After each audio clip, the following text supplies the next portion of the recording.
Top 10 resume mistakes. Resumes are often the first glimpse that an employer sees of you, so it's important to make a good first impression. Here are some common resume mistakes to avoid. Number 1, too long or too short.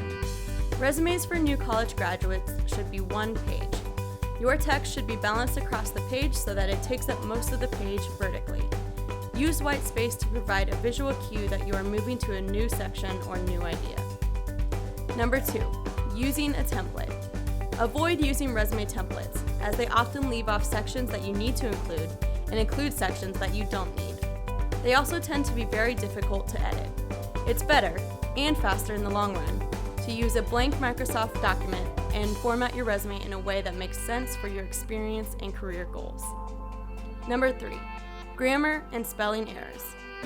Employers often throw out resumes with poor grammar, spelling errors, or typos, so be sure to use spell check and check your document for any grammar errors.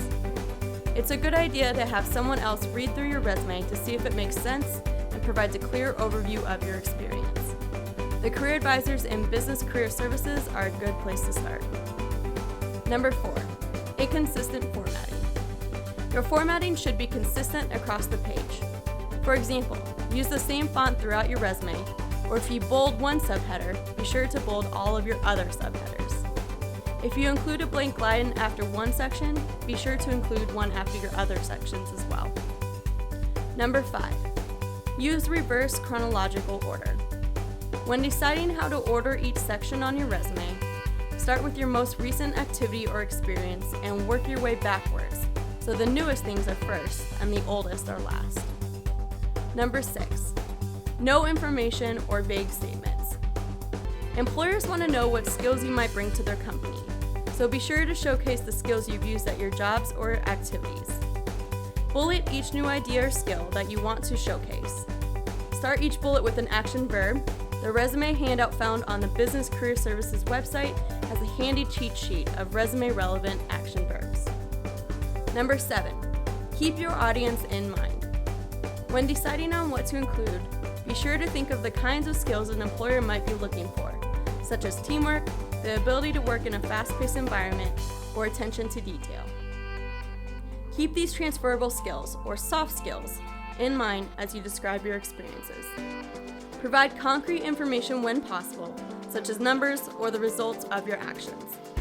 The bullets should be in order of importance to your reader, which means you may start with something you did less frequently. If you are applying to a job, it's also a good idea to look at the position description and, when possible, use the words the company has used to increase the chance your resume will be picked up by an automated system.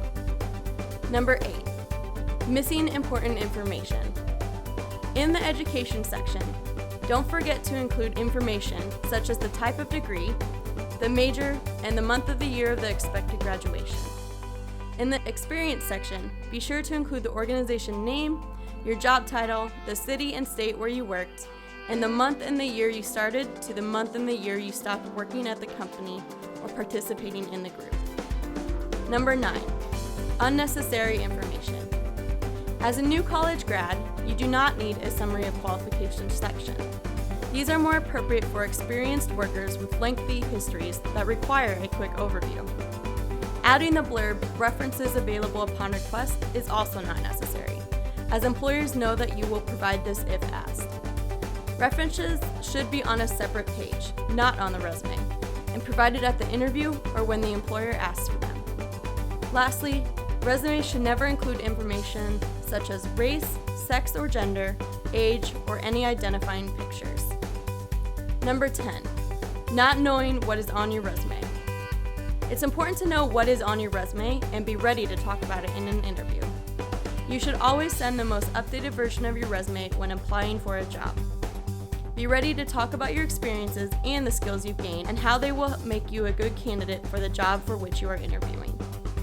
Avoiding these mistakes can help you gain more attention from employers and be chosen for the interview.